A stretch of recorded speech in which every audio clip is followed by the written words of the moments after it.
স্বাধীনতার মধ্য দিয়ে মানুষের জন্ম হয়, এরপর মুক্তি মিলে কেবল মৃত্যুর মধ্য দিয়ে। তবে সৎ ও সততার মধ্যে থেকে মৃত্যু না হলে মরেও যেন শান্তি নেই।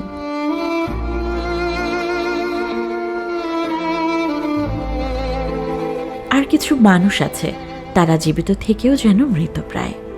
নরসিংদী জেলার শিবপুর উপজেলার ভরতের কান্দি গ্রামের আরণোদয় ট্রাস্ট পরিচালিত প্রবীণ আবাস আনন্দমেলায় গেলে তেমনটি অনুভব হয়।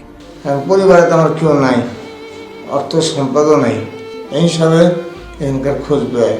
এটা মালিক পক্ষ থেকে মনে হয় কেউ করে, আমি জানি না। আমি প্রথমে এসেছি এখানে, আমাকে এমন মতো টাকা পয়সা চার্জ করেনি। তবে এই প্রবীণ আবাস বৃদ্ধাশ্রমে থাকতে হলে প্রতি মাসে 10,000 টাকা করে দিতে হয়। আপনার পরিবারে কেউ নাই? ছেলে আছে, মেয়ে আছে, দেলে আছে,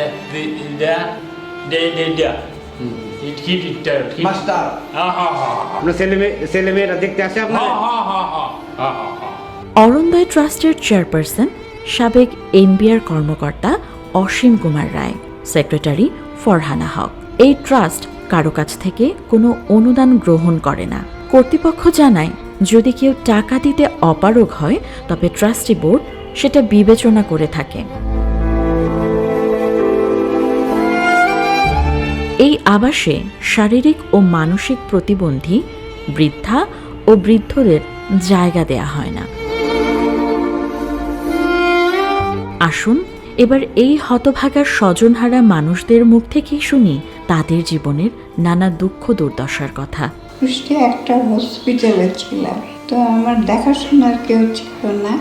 আমার ভাই বোনেরা ওরা আনন্দ মেলায় সন্ধান পেয়ে এখানে ওরা ঢাকায় এনে রেখে গেছে। আমার তিন ভাই দেখতে হয় না, এক ভাই দেখতে হয়। আপনার বাইরে দেয় না, টাকা পয়সা দেয় না? না গো, ওষুধ নিয়ে আসে নাকি? থাকা খাওয়ার খরচ কে দেয়? আপনি যে খান এখানে, হ্যাঁ 10,000 টাকা করে লাগে, এই টাকাটা কি আপনি দেন?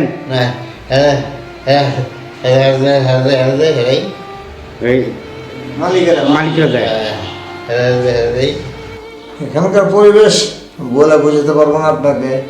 আমাকে খুবই ভালো, এমনিতে ভালো পরিবেশ, থাকা খাওয়া খুবই ভালো, এটা আপনাকে আমি বোঝাতে পারবো না। কিন্তু সমস্যা এখানে যে বাইরের লোকজন আসে তখনই খারাপ লাগে।